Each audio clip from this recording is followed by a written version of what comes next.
how old were you when you originally were put into or put on hospice in your home? I signed hospice papers on my 25th birthday, exactly.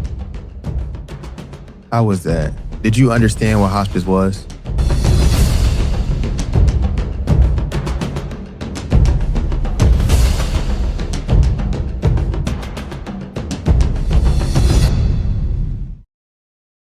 Welcome. Another special guest, Kay Cotten, 28-year-old ex-hospice patient. Super excited to have you. Kay, can you just give them just a little information about who you are and what happened to you? I appreciate you having me on, man. I really do. I was born with mitochondrial disease, and I've dealt with active symptoms for over 15 years now. And in 2022, it got so critical that they put me on hospice care.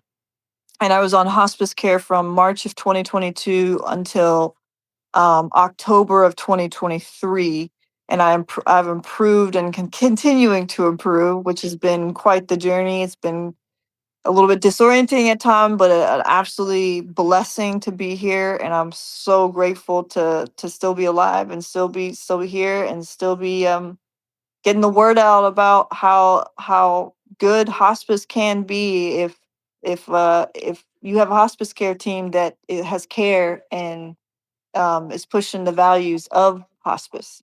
Right. And how old were you when you originally were put into or put on hospice in your home?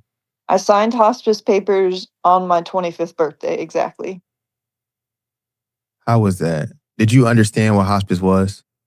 Yes, so I had been for reference. So been born with mitochondrial disease. We didn't know this until I was 14 because I wasn't very symptomatic until my teenage years. Um and in 2019, at the end of 2019, my doctors had told me that pretty much I've been told this multiple times, but for some reason it was just different because COVID was starting to happen. They knew things were about to happen, but they told me I needed to be more on a palliative care type thing. They didn't have any more treatments. I have gastroparesis, so I was on TPN at the time, total parental nutrition, had a At feeding 25? tube. Mm. Yes. And I'd been on it for a couple of years, and I've had incidents where my kidneys have been injured, so they're like, this is just they kind of just basically told me you can keep going with this or you can take your risk not doing it, and we'll just try to keep you comfortable. So we started shifting, and they essentially told me to get my affairs in order. That's what they told me. They said, we're not giving a time limit yet, but you're not on a good trajectory. And the healthcare system this was in 2019, right? Healthcare system is not in the greatest place right now. This is before COVID. That doctor who told me that and was like, we'll start getting you connected with people who can help you be comfortable and give you best quality of life, and we'll focus on that. He retired 2 months into COVID because he was already older. So he was gone. So I didn't have I didn't have a specialist overseeing me for a good 8 months, which preluded going on to hospice. So that from well, no, it was longer than that because he retired no, he retired a year into COVID because he was like just burnt out. Just as a lot of healthcare workers have been. And so I went from April of like 2021 until March of 2022 before I had a primary physician again, and that was with hospice. So the whole part of me, I wasn't familiar with hospice until 2019, but then they started getting me familiar. Once my doctor retired, I remember I saw a neurologist, and they told me, you know, that the epilepsy I had was very severe, and that we needed to look into if we actually wanted to control it without me being in sedation, we needed to look at brain surgery options and all sorts of other stuff. So it was very um the Doctor's appointments was always it was very grim, it was very sobering and very serious, like, they were very honest about the fact that the medical system didn't have a plan for people like me. Yeah. That, like, when I in 2021, when I was in the hospital for malnutrition, they told me, "Normally, you would be here for a month, but we don't want you getting sick, and we have too many sick people, so we're gonna discharge you within, like, 3 days." And they just directly told me that. That was just there was another time when I went to hospital for dehydration, and they told me, you're only moderately dehydrated, and you have to wait till you're severely dehydrated until we can admit you because there's just too much going on." I waited 2 days, ended up having 50 seizures, and had to be in the ICU because we had to wait those 2 days to get dehydrated enough. So I literally just had to sit there and wait for my body to deteriorate. Wait a minute. So is the doctor saying that because the insurance company was saying that, or is it like why would they say that? Some of it was insurance, but some Okay. of it was they just didn't have that many beds. That was a time where, like, there was a time in COVID where I had an intercession, a form of a bowel obstruction, and they didn't have any rooms, so they just put me in an ER trauma observation for several days, and that was going in between halls and different stuff. They were like, "Well, you need to be here, but we don't really have any, like, we have to, you're having to quarantine everyone, so just the space and everything." So that was a couple months later when the ER doctor told me, because we knew my pacemaker was out. So that's why I came to the hospital, because I'm like, we know this is out, needs to get done, needs to get replaced. I'm already dehydrated. And they were like, well, you need to probably be 24, 48 hours more into this before we can admit, due to insurance and due to overcrowding. And yeah, that resulted in a day of being in the trauma bay instead of being in a trauma 4 bay for the day, nearly getting intubated, and then being in the neuro ICU unit, and being sedated, completely sedated for several days, just because I had to wait to be dehydrated enough. And so So this was all before I went in hospice. These were the things that were happening. It was just like one failure of the system after another failure after another, and we all knew it was happening. We all knew things were being left undone and not taken care of, and medications weren't being watched, and a lot of it I just stopped taking some of them. I was just like, there's what can I do? this is one of those things where hospice, when I hear your story, I don't have everything. I'm wondering, and you can let me know based on what they Yeah. told you. When they put you on hospice, were you really hospice appropriate? Like, so they were telling you you would pass away in 6 months, or was Yes. it? Oh, okay, okay, okay, okay. So what happened was I had uh another admission into the ICU in November of 2021. This was 3 months before hospice due to a medication mix up. They accidentally OD'd me on anti-seizure medication in the ER. They gave me a bolus, and it they weren't supposed to do it. I never really figured out what happened because I was out of state and I just didn't want to deal with it. But I was unconscious in another state. My dad, it took him like 24 hours to figure out what was going on. And conscious in the ICU in another state, and I mean, that stay alone, there's like 5 different things where they completely messed up my medication. They're giving me the wrong one, but they gave me a bolus. They came and actually apologized to me for it, which is very rare that they ever acknowledge, just because of liability issues that, like, Lawsuits, right? yeah, You can say it, yeah. Mhm. yeah. So it really was like, "Oh, y'all really messed up," because they were like, "We're from the ER, we saw you, you were not in good shape, and we made a mistake, and we're sorry," and everything. So that was happening, and those next 3 months, I got to where I dropped below 100 pounds.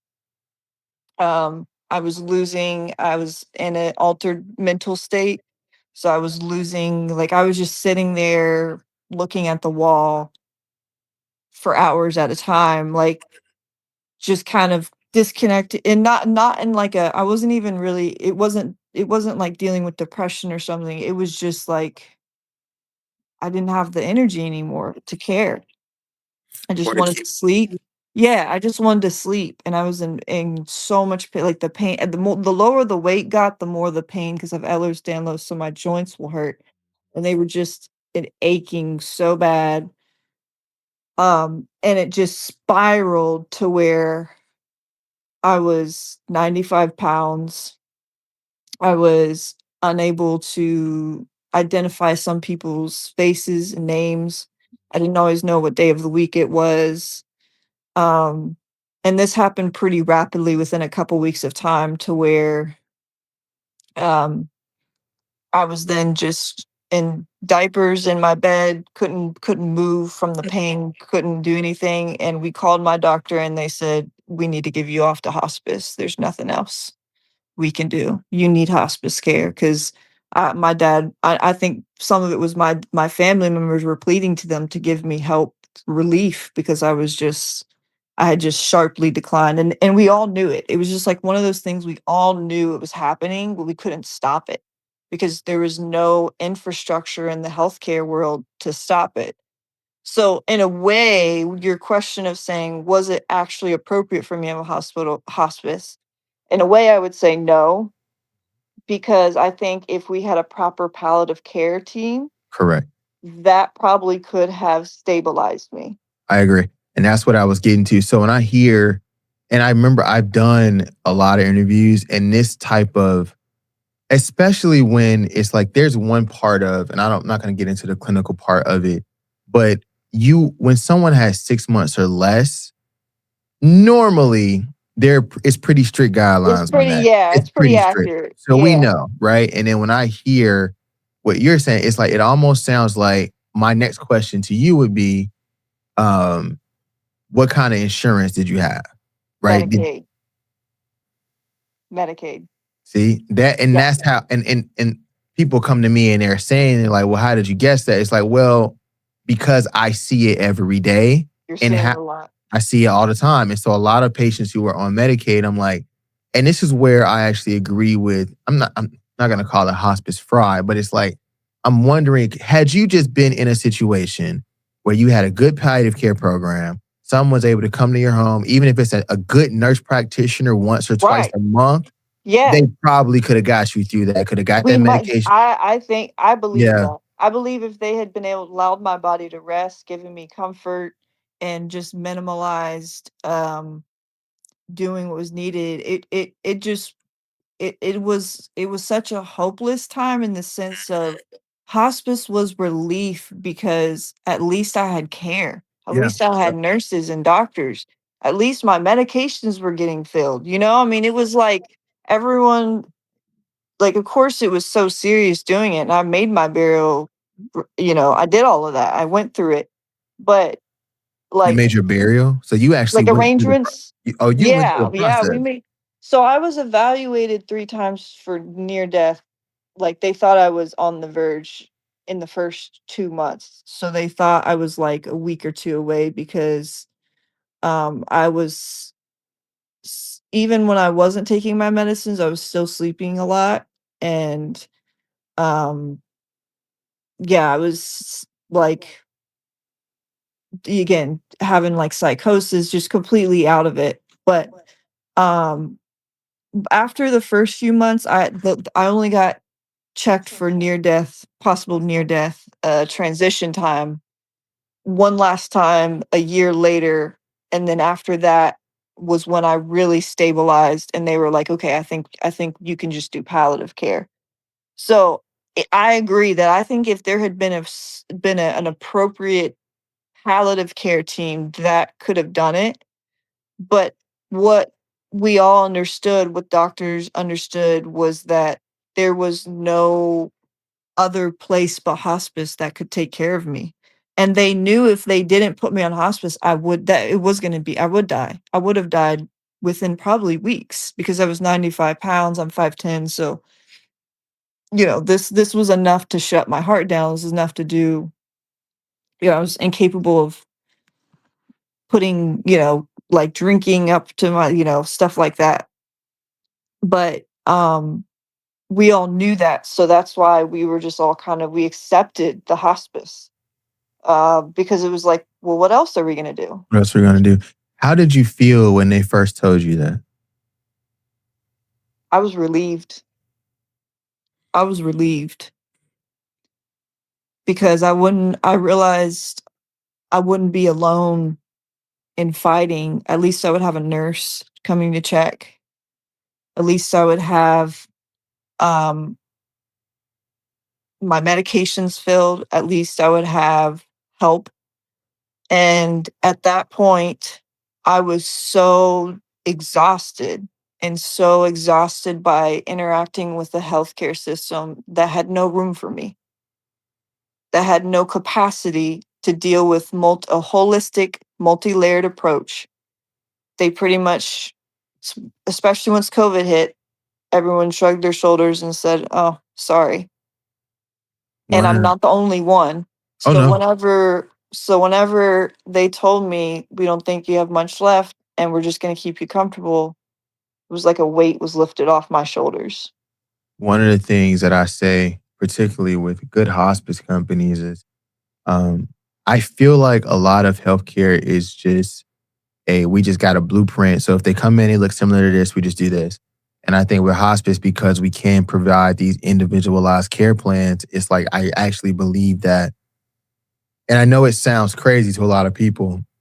People do get better I simply agree. because, like, you've got somebody who cares, for one, we're just gonna be honest, who cares, and they're looking at you and they're spending time with you, and we're having a meeting. Like, we have meetings about patients every single day, twice a Right, day, right? And so it's like right, we're not trying to take care of 1,000 people, right? And we got a bunch of people calling us. It's like we're only focused on our people. And then because you may have a team of people, your nurse, your social worker, your doctor, your nurse right. At a practitioner, social work, yeah, you yeah, got 4 or everything. 5 Yeah. different people that are like you call, they answer, you know. Hmm. So even my family needed a call.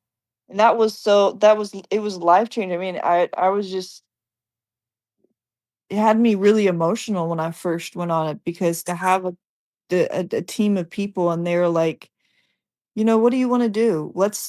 Our focus is to help you be comfortable so you can do what you want to do in life. And I've Hmm. never I had love anyone that. approach that like I that love that. I before. love that. Yeah. I love that. Allow my body to rest, you Yeah. know, allow my body to be like, you know what do I want to enjoy? What do I want to do? But always before it always be like, oh no, that's too much stress on your body, which is valid in some cases, but it was really emotional because I was like getting to finally get to I got to catch up on like the fun parts of life that I had been neglecting because of survival. And Yeah. hospice gave me that ability, which I one of the reasons why I think my body was able to heal because the stress levels were like brought down and the focus on quality of life and enjoying whatever moment I got, whether it was a month, 6 months, 6 years, 60 years, no Whatever. matter what, Yeah. we're going to take whatever moment, we're going to get you out of pain. We're going to get you to where you can have a couple of wake hours, Hmm. make your list, do what you want to do, spend time with your family, you know, hold your loved ones. And it was like, in a lot of ways, that time was a very painful time of life. But I think if you talk to my family members, they'll also tell you that that was a very healing moment of life because when you're so close to something like that, a lot of, you know, I had tons of family come out and just all the moments you get. And I think that's regardless of my situation, even if I had, you know, if I had died, hospice gave us the space and the time and the tools to be able to appreciate each other and maybe be saying goodbyes. Then we thought were goodbyes. I mean, that's what my family and I've been sick for my whole like almost more of my life than not. So my family's pretty used to me being sick. So it was like they knew it was very serious. Hmm. Um, but hospice gave us the tools and the space to be able to actually just like enjoy each other, hold each other, hug each other, just cry together and it was intense experience because you're grieving so much and then you're also like, I'm enjoying life in a way that I never could have if I wasn't in this moment right here and now. And if I wasn't encouraged to just embrace this moment, this exact moment, no matter how bad and chaotic it is. And I never had a care team that is what they were trying to get us to do. And it was life changing. It's And I'm almost trying to replicate that as I yeah, recover, you know? yeah. It's almost like hospice saved your life. It I believe hospice saved my life. It really did. That's so interesting, and so many people are so afraid of it, and particularly for Yes. you to be so young. Um, we've taken care of younger patients, and I will tell you, it is interesting because a lot of the younger patients have been sick. To your point, the majority of their lives, they view it differently than older patients. It's almost like you said, it's like, well, I've been sick for 20 years now. It's like this was Yeah. probably what's supposed to happen. And I just never would have thought that before seeing it in real time. So it's interesting to hear you say that as well. You also mentioned that you have a partner now where what was life like before? Like, were you able to go to work? Were you in school? You said you're I 5'10". Were you hooping? so I did hoop for a while. Okay, all right. Big into basketball, big into basketball, I but could I saw that you're into was it Dallas too, right? yeah, Dallas Wings, Yukon Huskies. Shout out to Paige Beckers. That's one of my that's my bud. I've known her for 3.5 years now. Such a blessing. He's a Um, dog, like she's a amazing. oh my And god, and and, and monster. man, I'm not even trying to get into it too much right now, but what you see is what you get. Like that is her. I've known her for 3 years now, and everything how she talks and how she handles herself is exactly how she does in private too. Incredible to Mm. see. So it's a beautiful soul. I love that. I love Yeah, that. yeah, she's just genuine, just totally genuine, and, um, she was the one whenever I met the team, she messaged me to be like, "Hey, can I get your number to stay in the connection?" Like, and I was like, "Oh, okay." Oh Ok wow. like, I was kind of and I was in hospice at the time, so I had Yeah. so many things going on, I didn't really care, I wasn't really that, like I was just like, "Okay." But I look back on it now and I'm like, "That's actually kinda funny." Anyway, not to get into that, but yeah, so, I couldn't do contact sports due to, my poor I played in high school. I was recruited to go in college, but I had a head injury, fractured several bones in my face in a game because I play with the utmost intensity, so it's kind of part of Yeah. it was like I dove for a ball and I smashed my head into bleachers. But I went and I was a student assistant in college Okay. on the basketball team, and I had aspirations to stay in it as a career. But I was attacked in my home by a guy, and I had to leave school, leave the state, and focus for this is another part of this ties into with hospice because I was about ready to get off TPN a month and I was a month left of being on TPN when I got attacked, and I didn't get off of it until the year before hospice, which was ended up that was 3 years later, which um and the legal process did not fully end until it was from 2018 until 2023, so that was 5 years. My case was resolved within the first year, but then other women came forward, and I was a part of the process in that. So much a part of the process that the day before the trial, when I was on hospice, they called me. That was when the last trial happened. Oh, no, 2022 was 4 years. They called me the day before because I had taken a detailed notes and documentation of all stories, timelines, evidence, everything, and they were like, "We don't have everything. Can you send it to us?" So even on hospice, I was trying to help the attorneys win their case, and I was like, "This doesn't seem like this is a great idea." But anyway, but it so the legal process did not conclude until I was 4 months into hospice, and that absolutely was another aspect of, if that doesn't happen, probably I'm not on hospice because of just the instability it caused, the trauma it caused, and the stress of being in court. Mm. The Yep. stress of being in court is just so intense. Mhm. So I didn't get to finish school because with that, my health obviously, that's when my health really started dipping again. And I decided to focus my effort. I've always loved basketball, but I decided felt like I was called into work as an advocate against sexual violence and on a policy level.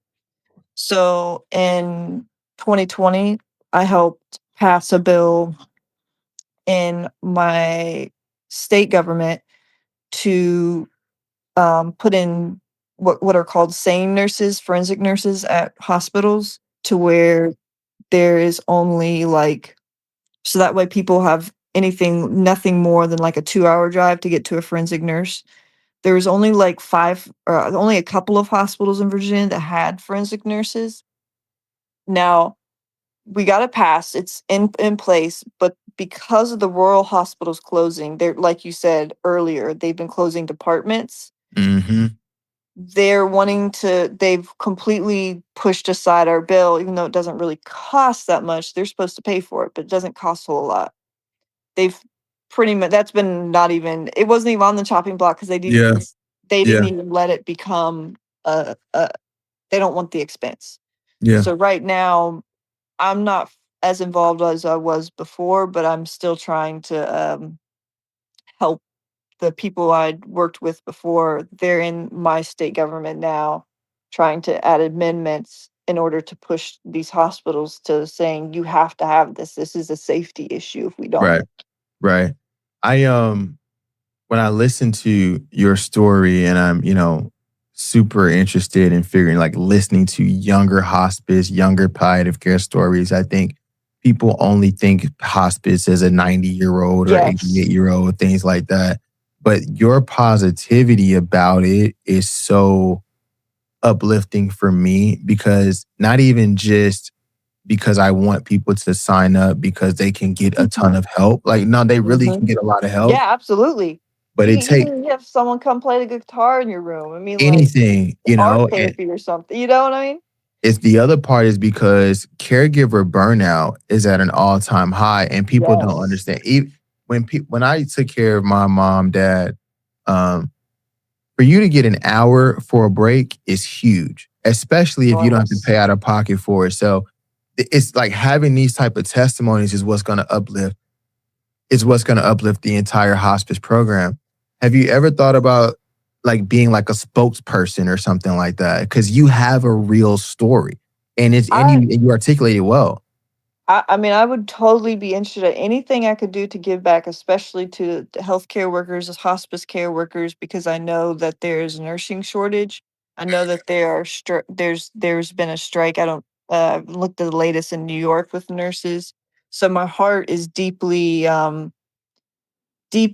committed to giving back because I wouldn't be here without those people on the front lines. And I know that people are leaving in mass. The burnout is terrible.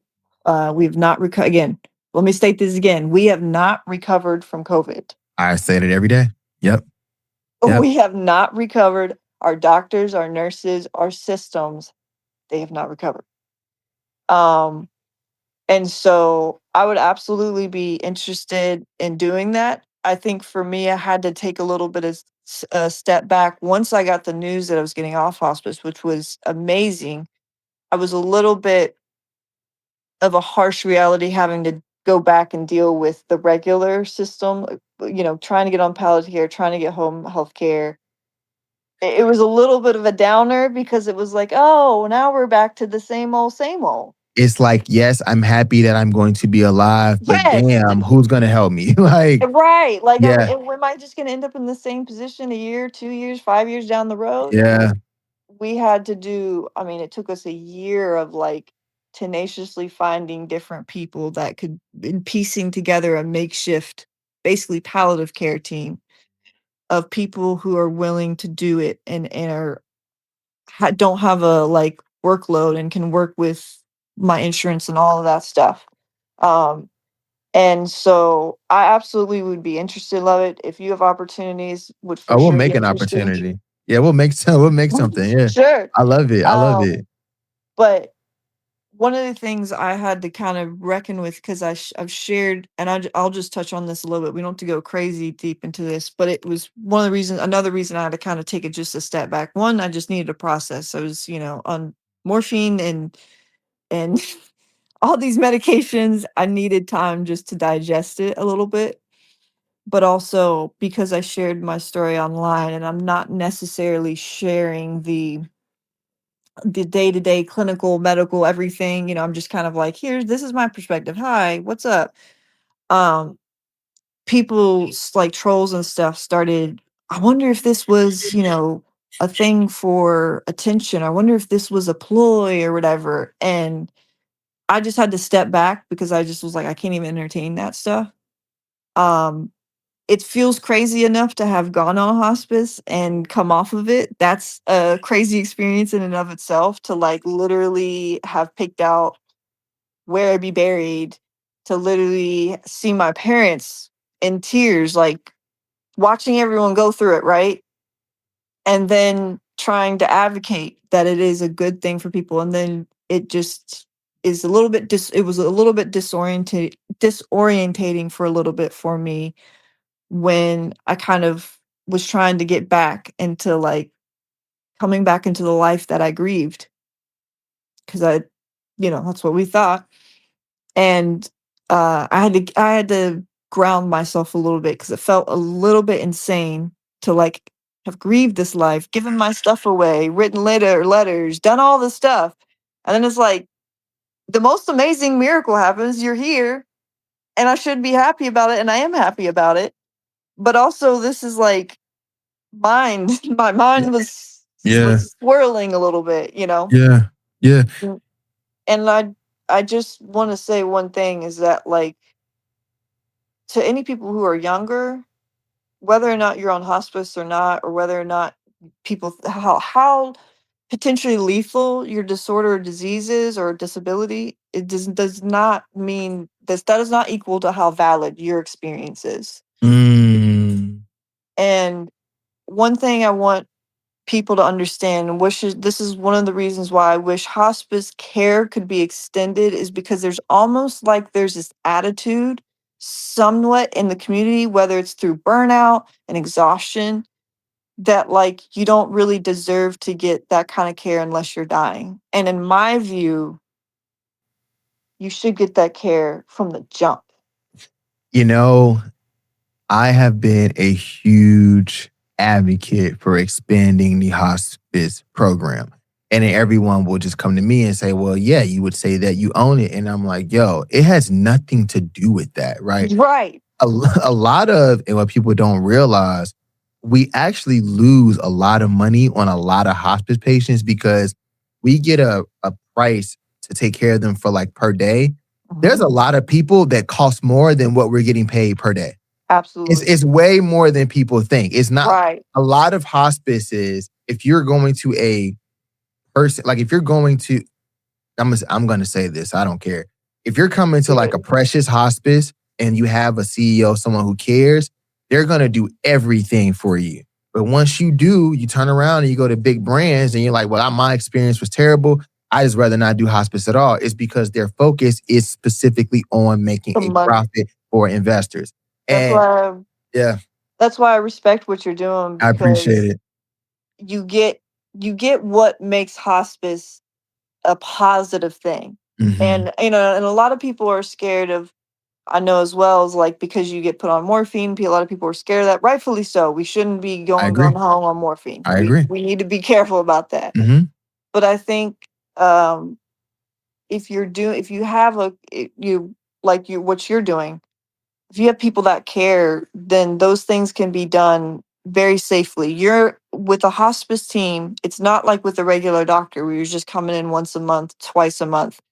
You're having like twice a week oversight. If you're on a lot, like for me, when I was on a lot of these medications, they were in my house like twice a week. And I was reporting every single dosage I was taking. Like it was the most controlled way of doing it. Not a drop, not any of it was going undocumented, unover like they didn't just give it to me and let me be. And so I just if anybody has ever had fears of like they're just gonna put me on pain meds and it's gonna kill me, like if you're with a decent hospice program, that's actually one of the things they do best Yep. is like monitoring that and being right in tune with you. Anyway, keep going though. No, you're right, and that's what I always say, and I think that, I hate to say this, there are not a lot of decent hospice programs. There used to be, and then when big companies, big private equity people, they start coming in, they start offering Mhm. you all this money, and then they're like, "Well, I'll just take it and leave." And it's like, yeah, you might have taken a buyout, but what about the people that you were serving, right? Serving. Those are the ones that get hurt, and that's why it's like for us, and I say this, it's very difficult for me to take that type of like, hey, we'll pay you to leave. And it's like, I can't do that because you can't guarantee me how you're going to treat the people that we have. Our brand is Right. important to me. It's important to these cities. These people care. They know we care. It's like, I can't take that type of risk right now. So until they can show me, hey, this is what we're going to do. You're going to stay here and make sure everybody's getting seen appropriately. It is a difficult decision to make. I bet it is, and but I appreciate you staying steadfast because that's one of the biggest issues, regardless of where you stand in a political sense. The monopoly of these insurance companies and these big corporations has wrecked. This is one of the things, one of the factors of where the healthcare system is because, like I was telling you earlier, United Healthcare gets to dictate. Well, K is not dehydrated enough. K needs to be more dehydrated. You can't. We're not covering this. Mm-hmm. And what are you gonna do about it? It's United Healthcare or whatever brand. I don't we don't have to say a specific brand. What am I gonna do about that? It's a multi-billion, getting close to trillions of, Mm-hmm. dollars of worth of like how am I gonna make them? They're not gonna change what they're doing. They're looking at the payout, the money, and they're like, nah. And I think too, like for a lot of people that, because I look at both sides of it and I do understand some of their pushback is because you did get a lot of doctors and a lot of institutions who came in and did overbill for things and like they That felt makes like they were sense. paying a lot. So it's like it's a weird space to be in, particularly for the insurance company. And I'm not defending them. I'm just saying I understand both sides because you're like, well, yeah, a lot of them are started to help people. I believe that. But at the same time, it's like people have organizations have gotten over on them for decades and they're like, okay, enough is Mhm. enough. And so now we're like, well, if they gotten over on us on this particular thing 100 times, it's hard to believe the one person who actually needs it. So and it shouldn't be That's like such an that. interesting point. Yeah. And one thing, this is more of a just an idealistic. Sure. I like to think a lot, but one thing that because people, I know there's a lot of debates about Medicaid for all, and I always say I don't care what the plan is, just put a plan in But place. I say the same thing. It's You like, know, it's give us so one something. thing I tell people is like if you feel like the insurance industry is not something we can just take, be done with basically, that's not just we can't just do that, then there's other places in the world that have figured out actually Japan still has privatized healthcare. Mhm. But the cost to go my sister-in-law is from Japan, so I'm connected to it directly, but I actually learned about this in college. So the cost to go there's community centers where if you're elderly and you want to have your vitals monitored, you can go stay there for $20 a night. Well, insurance was willing to pay that because it's $20. $20. So there's no big deal in paying it, right? Yeah. Yeah. These I will agree with you. These hospitals have run like the biggest hospital in my area, VCU Medical Center, and I'm not even trying to name it, but this is all hospitals. They're nonprofit, quote unquote. They write away all their expenses, get all the tax breaks, and they're making filthy amounts of money. Filthy amounts of money, overcharging the insurance, overcharging people, and then they won't even properly staff.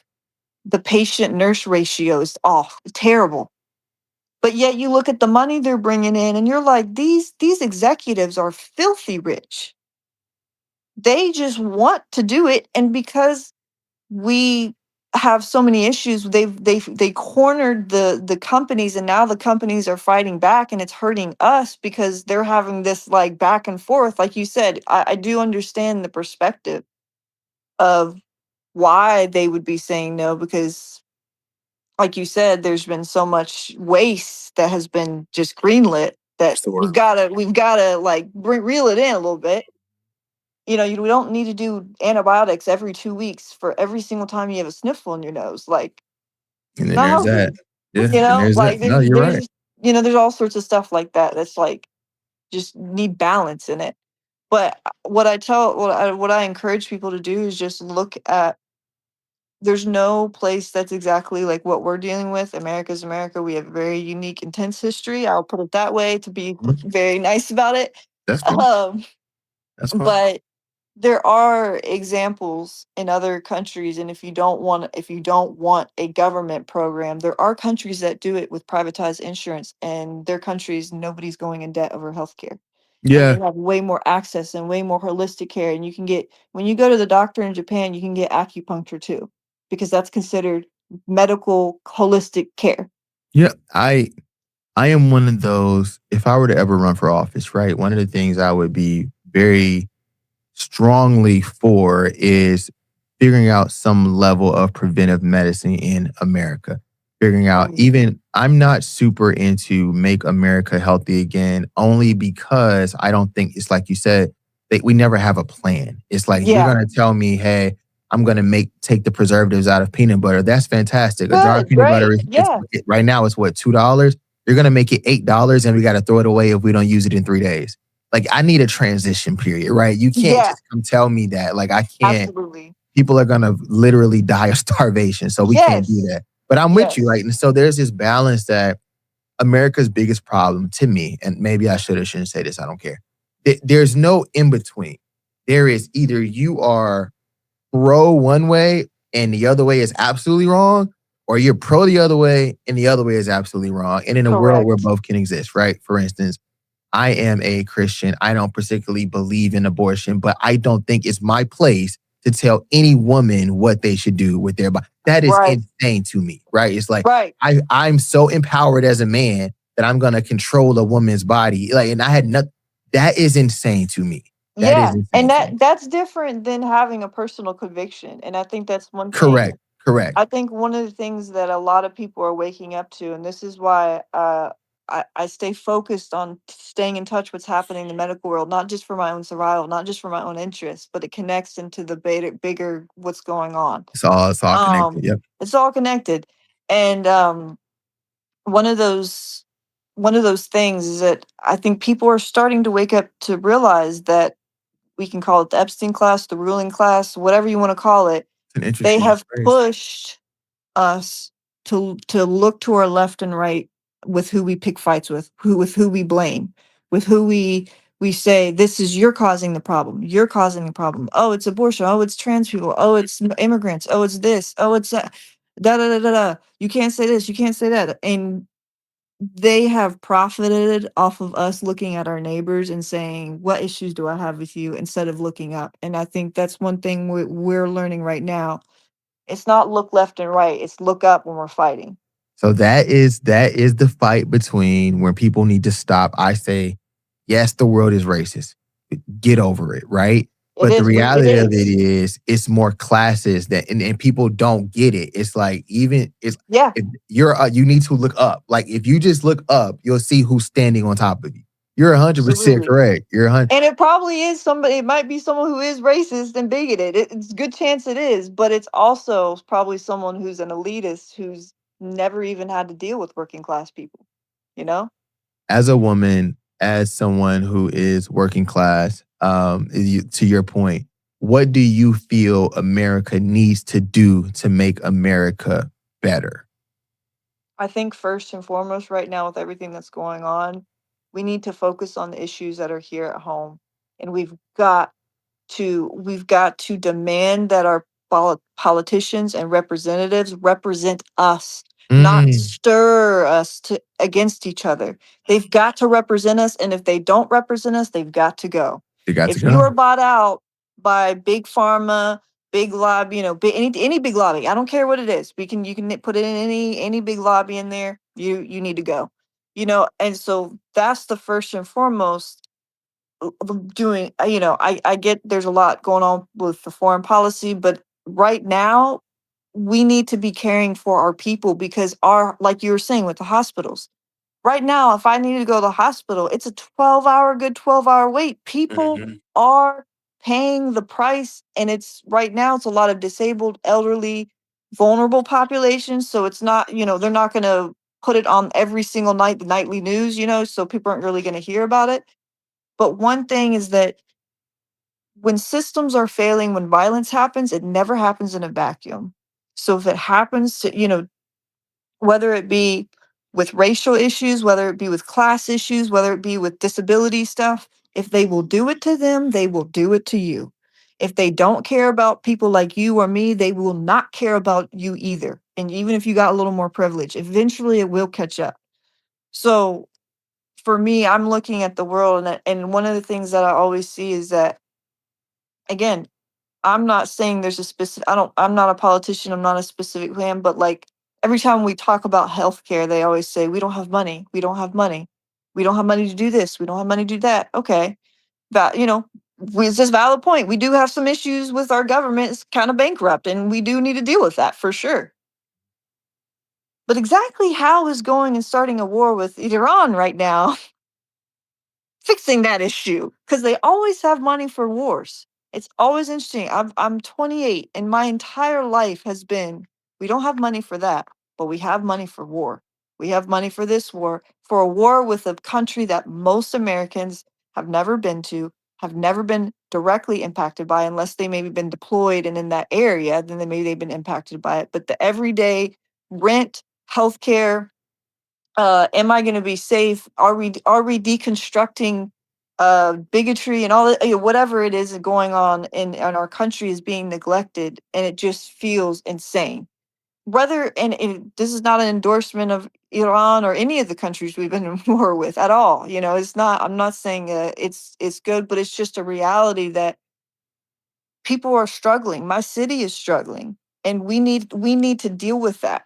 And if we don't have money, then let's have that conversation and figure out what we need to do. But if we don't address that, then people who are vulnerable, people like me who are more vulnerable, we're going to be the first casualties of that, because this attention and shifted, all that is shifted away. People who are elderly, people, again, Black people, indigenous people, all this, it's going to get neglected because you're putting all your energy into the war machine, or you're putting all your energy into a political campaign or whatever it is. And we need to be focused on issues here. We still have it's good to see the fentanyl deaths have come down. Still a lot of fentanyl deaths. Still a lot of fentanyl deaths. So anyway, to condense that all back down, just focusing here, and we need to start with that, because and I think we need to deconstruct that they have profited off of culture wars. They have they have been able to sit in the seat of power so comfortably. I'm talking about like the Epstein class, the ruling class, the politicians, the billionaires, because we've been at each other's throats.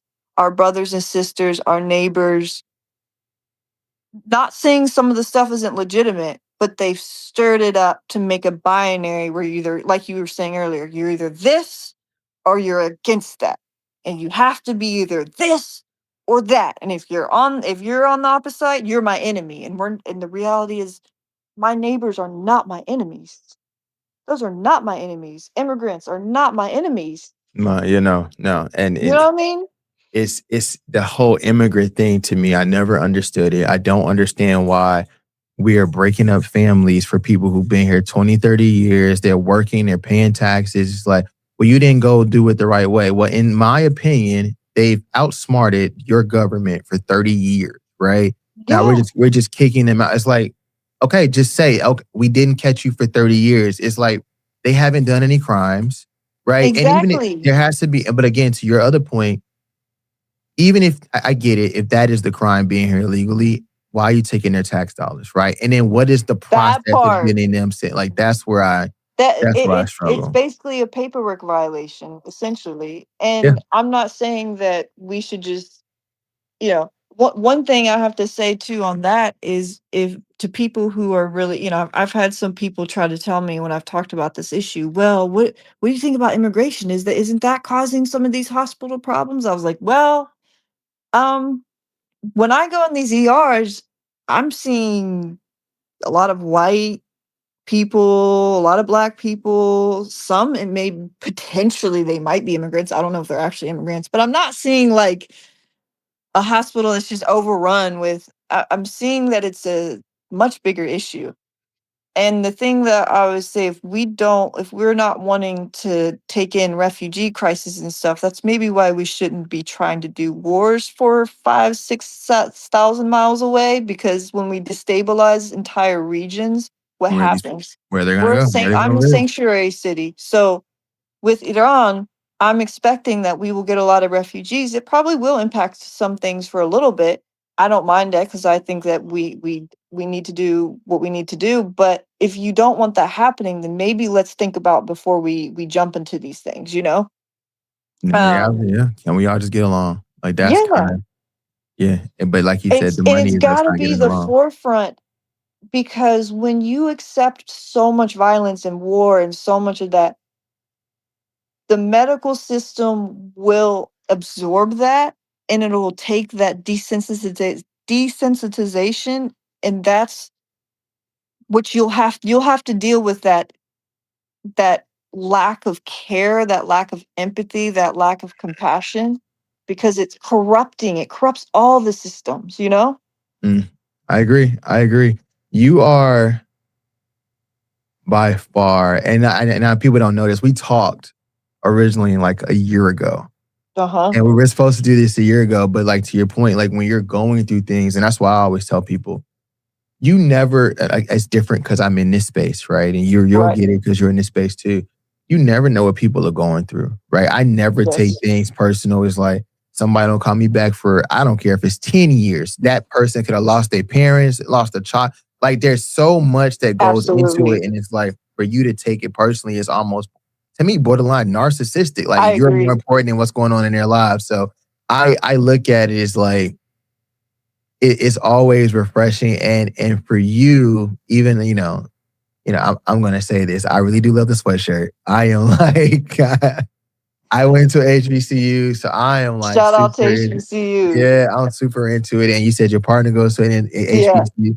That's super cool. So Yeah. now, as you're still going through palliative care. Are you able to like what can you tell us like what is life like? Like are you able to work? Are you able to go outside? Are you eating in Mhm. restaurants? Like are you having a meal? Like what does it look like for you? Yeah, well, it's dramatically gotten a lot better over the past year for sure. So right now I'm not working, and I don't really have the full physical capability. I still need to go through PT and everything due to the malnutrition caused a lot of muscle wasting. So like in my calves and my like arms are still the same size because the muscle wasting is still there. So I'm doing better, but my quality of life, we're still getting there. I'm still on some I'm at the last like 4 weeks of getting off of these hospice meds, and I still have a couple of like the sedative meds. Some of it's due to my seizures. So I've got about 2 more months of working off of those, and I have to what we know is that I have to just take each day I mean, really still sticking with the hospice philosophy of take every day as it comes. And some days I am uh just resting. Some days I'm up, and I one of the things that I'm starting to do as my capacity increases a little bit is trying to write. So I'm working in the next couple of weeks. I'm working slowly to get to releasing a book. But we're so that's kind of the project I'm working on. But for my day to day, um I have to right now I'm still at a pretty low functioning level. I go out here and there. I eat a little bit, not a whole lot, but I eat from time to time. I do enjoy going out to a restaurant here and there, but it is still fairly limited. Some of that is due to just coming off the medications. And we're, like I said, we're just taking it day by day. So, still very, I would say right now, it's a very simple and uninteresting, but that's exactly what I want. Yeah, yeah, That's exactly what my body needs, keeping the nervous system in a very regulated, focusing on making sure I'm doing the things I need to do, all the little things like mental health and, where I can be active and increasing that muscle capacity or finding a little way to get extra snack in or whatever it may be. So it's simple right now. Right now I'm really just resting, writing, watching basketball, and doing when I can, you know, doing anything I can to work in the, like I told you about the legislative stuff that my state is working on. So, when I can given an input and thoughts on that, hopefully as time goes on, I'll be able to do PT and get a little bit more physical capacity. I still walk with crutches, and I still will use a wheelchair if I'm like going to be somewhere walking a lot because again, strength. And I haven't pushed my body a whole lot recently because we're not trying to. That's the point. yeah. Right. No, right. You want to rest? Yeah. Yeah, yeah. So just very taking baby steps as we go. But one of the things I've learned, hospice taught me this was the best progress you can have. That's my dog snoring in the background, by the It's, I want a dog so bad. Yeah. way. She's enjoying our conversation and putting me right to sleep. Right to sleep. Yep.